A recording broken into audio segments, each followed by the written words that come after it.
A ver.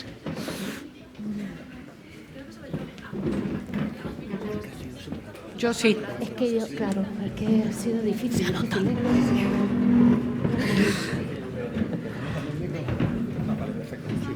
¿Dónde me pongo? Aquí. Uy. Nos faltan unas cervecitas, Paso silla de barra, de bar. Bueno, hola a todos. Es un placer y un honor para mí pues, poder moderar rápidamente, porque supongo que estamos todos deseando irnos a tomar el cafecito, pero bueno, Nuria siempre me dirá, como siempre, los tiempos que tenemos. Y estar rodeada de, bueno, pues de tan grandes profesionales a mi lado para mí es un honor. Así que, bueno, pues gracias, Juan, por volverme a invitar, que ya sabes que soy fan del evento. Y como el propio nombre del evento dice, ¿no? Change, estamos hablando de cambio. Yo hay una cifra que descubrí hace ya un año más o menos. Y desde entonces la verdad es que la llevo siempre conmigo porque me impresionó muchísimo. Y esta cifra lo que viene a decir es que el 90% de los pensamientos que tenemos cada día son exactamente iguales a los del día anterior, ¿vale? El 90% de nuestros pensamientos diarios, y lo repito por si alguien no se ha quedado con la cifra, son exactamente iguales a los que hemos tenido el día anterior, ¿vale? La cifra es impresionantemente dura porque quiere decir que generalmente la imposibilidad de cambio que tenemos en nosotros mismos, en nuestras empresas y en nuestros negocios, viene solamente de una cuestión que antes también comentaba Juan Ferrer, que es nuestra propia mente, ¿no? Y creo que una de las grandes cosas que tiene los eventos de Juan Merodio es que precisamente nos abren y nos permiten y nos ayudan, aunque sea en un apartado chiquitito de nuestra mente, pues poder hacer ese cambio y llevarnos una idea nueva, ¿no? Entonces, bueno, hemos empezado hablando de cambio, con lo cual me voy a dirigir primero a Juan, que creo que nos lo has puesto muy bien.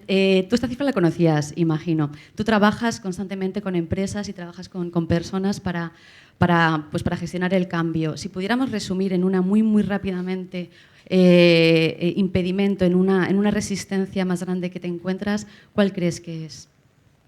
Aquí no tienes micrófono. Primero, no conocía la cifra, pero creo que va a variar en función del jefe que se tenga. Con respecto a tu pregunta, si hubiera que dar algunas píldoras, yo creo que para activar el cambio hay dos formas, o el miedo o les muestras el futuro, llévales al futuro.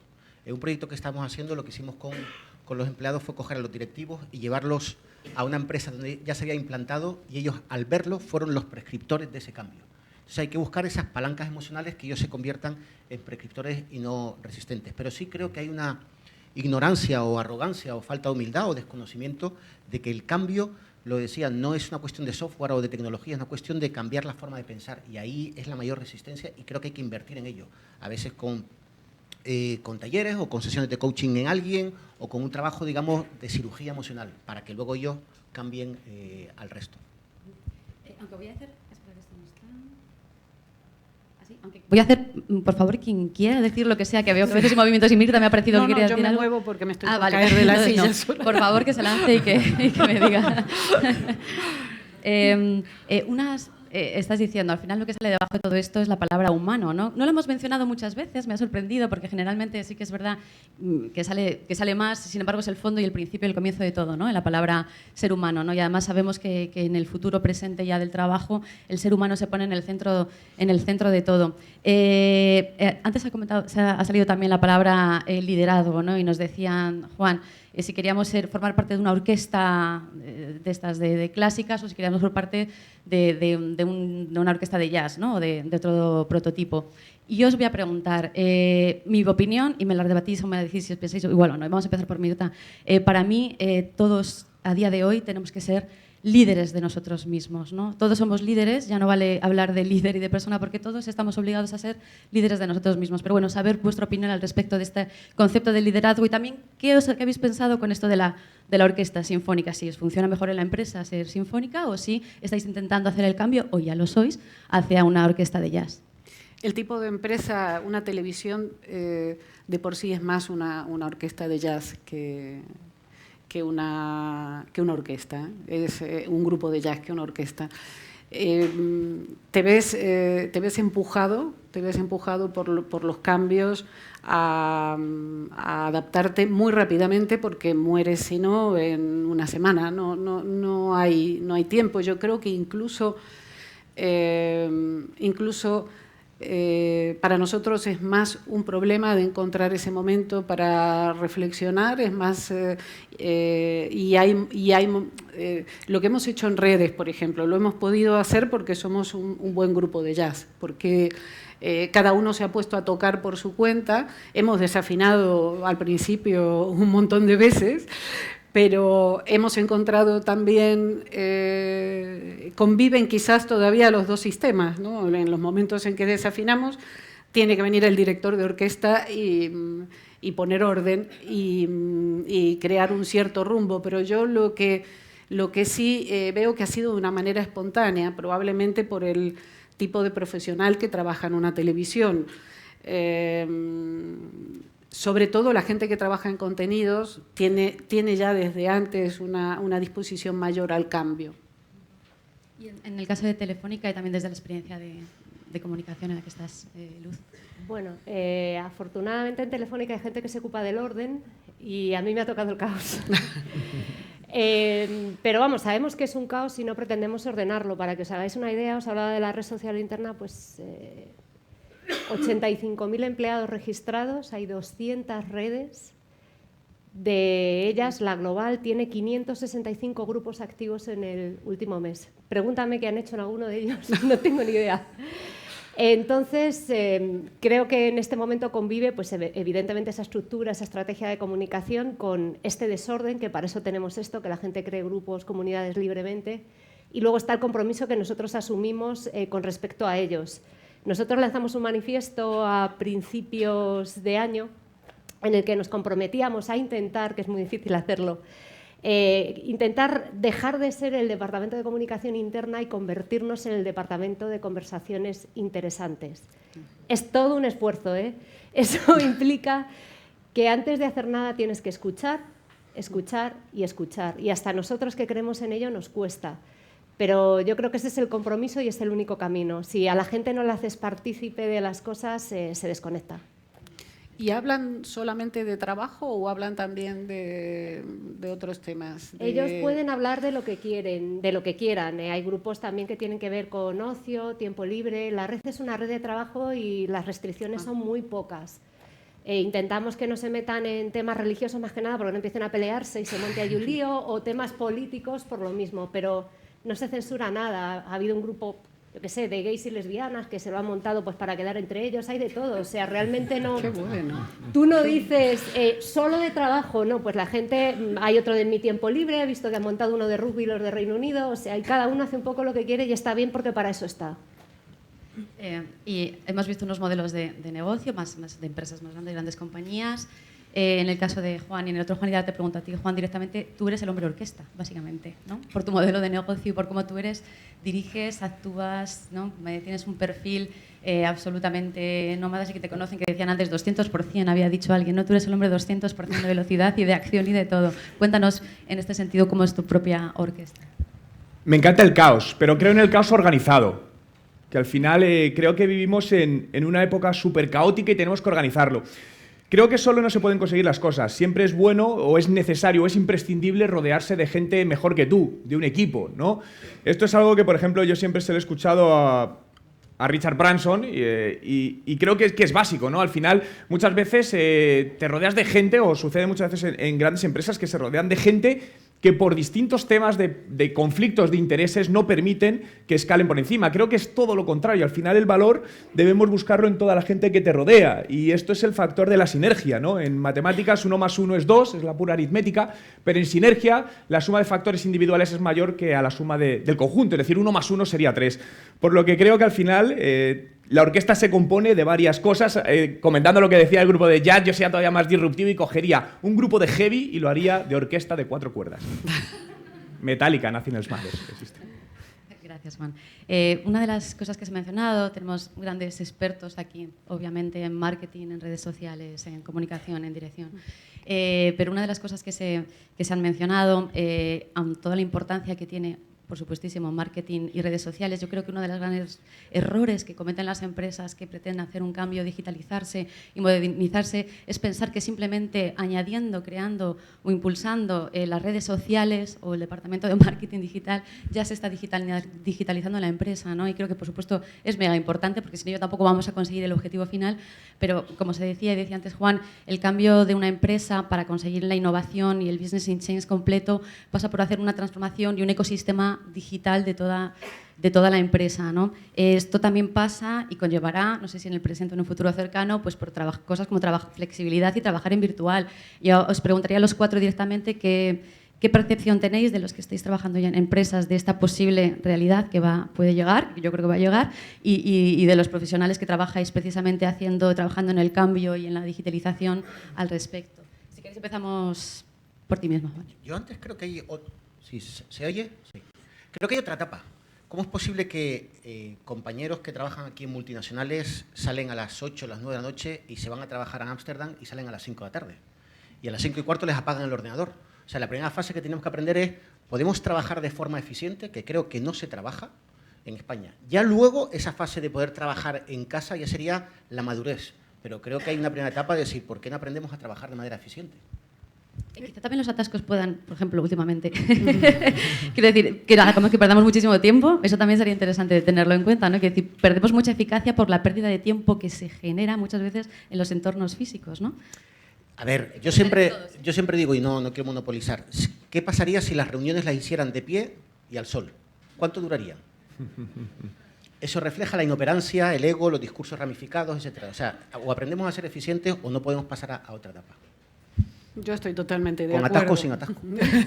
Estoy totalmente de acuerdo. Creo que hoy, al menos en las empresas del sector de la comunicación, que son las que más conozco, el problema no es trabajar desde casa, el problema es que trabajamos en la oficina en casa, trabajamos de día, de noche, domingo y lunes sin parar. Y muchas veces cuesta encontrar ese espacio para pensar para reflexionar, para pensar en estrategia, porque a veces en la ducha estás pensando en algo muchísimo más prioritario que tienes que hacer inmediatamente. Y sí creo que gran parte de este problema es la desorganización, es que las reuniones ya no solo lo que duran, sino que es raro que alguien llegue a tiempo, a una reunión, se interrumpen permanentemente mientras se habla por teléfono. Seguro podríamos trabajar todos bastantes horas menos y desde casa, no en el trabajo y en casa. Yo tengo que vencer muchas resistencias, aunque se haya contado esto, evidentemente, pues no penséis que los directivos se pegan por hablar en las redes y cosas. Yo sufro lo mío también. Pero es un poco el aprendizaje de lo que ha comentado Juan también, yo de una forma más intuitiva, de las palancas de cambio.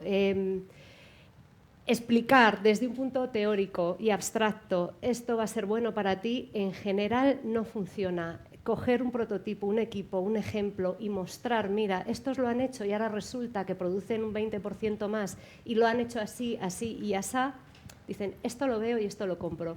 Eso es lo que intentamos hacer nosotros somos como una guerrilla.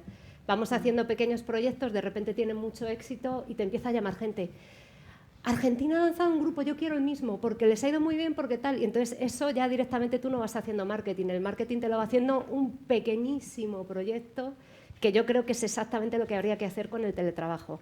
Esto ayuda, nosotros tenemos teletrabajo, yo tengo un día de teletrabajo, cuanto más se pudieran mostrar de mira este departamento que bien le ha ido, pero de verdad, pues yo creo que favorecería mucho más que sucediera, más que podemos pasar una hora aquí dando argumentos que no va a servir de nada. Pequeños pilotos, ¿no? Y Juan, yo solo diría que creo que sobre todo es calidad, no cantidad. Al final se pierde mucho tiempo en reuniones improductivas, todos lo hemos vivido. Creo que el teletrabajo es uno de los pasos que debe convivir con todo esto. Creo que la base del éxito del teletrabajo es confiar en la gente que trabaja contigo. Es decir, porque alguien que esté delante no puede estar. Es como cuando eras pequeño, te decía tu madre, vete a la habitación a estudiar y te tirabas 3 horas mirando una mosca así y no hacías nada.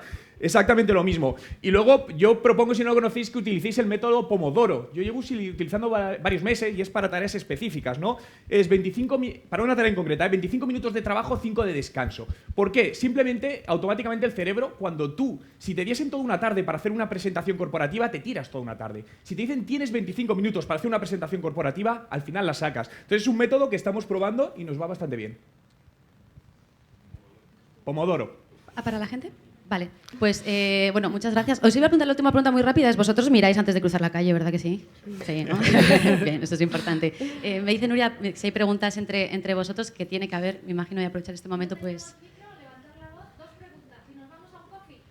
Al fondo hay.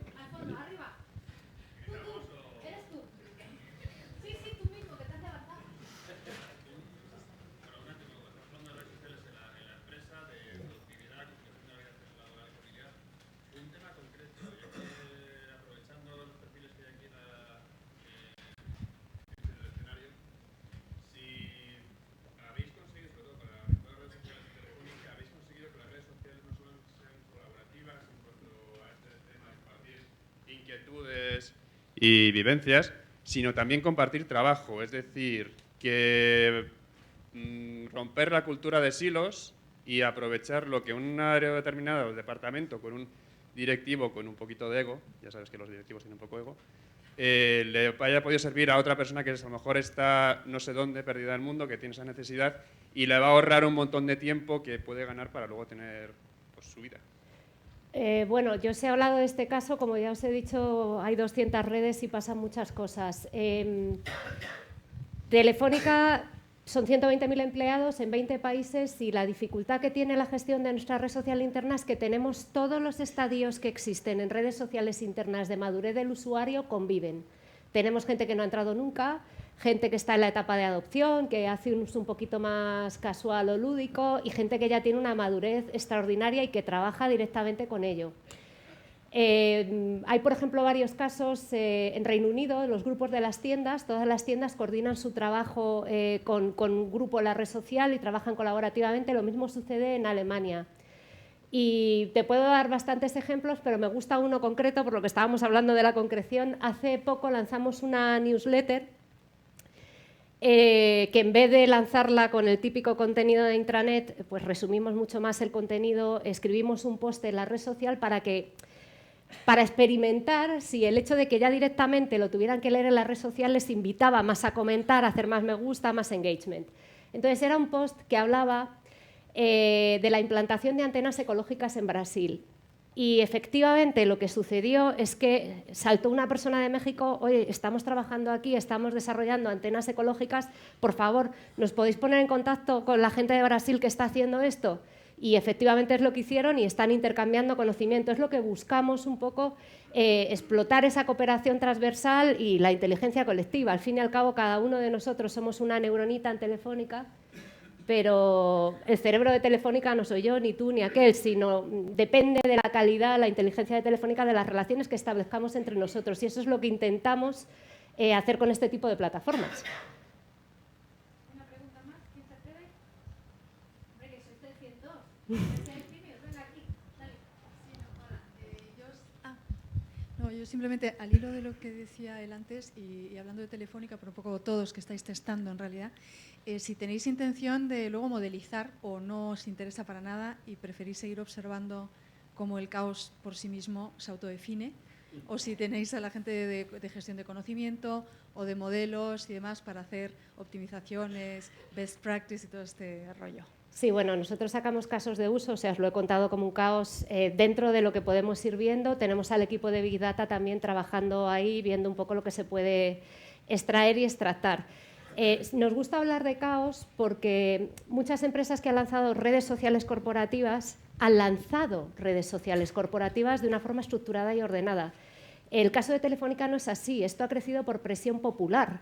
Entonces, por eso hay más desorden. Nosotros no hemos hecho un lanzamiento ordenado con un proyecto por procesos, es que la gente en 2008 empezó a usarlo. Y esa filosofía la tenemos que mantener de alguna manera, no nos podemos poner ahora a arreglar, a pautar y a normar, porque entonces nos lo cargamos. Pero los demás no sé cuál es vuestra experiencia. Nosotros no tenemos experiencia en redes corporativas, es una empresa más pequeña, 1.200 empleados que solemos relacionarnos, todavía no tenemos ese tipo de experiencia, así que yo no lo puedo comentar. Yo creo que ya está aquí Nuria para decirnos algo. Hay una mano ahí levantada. Sí. Yo creo que estáis todos que os morís ya de cafeína en vena y vamos a ello. Vamos a un café que nos va a patrocinar livebig.com, que dice, oye, ya hay que dar al .com, pero darle a la cafeína también. Y en 20 minutos volvemos porque vamos a ser súper drásticos con el horario para los siguientes ponentes, ¿vale? Muchas gracias y en media horita volvemos. Gracias.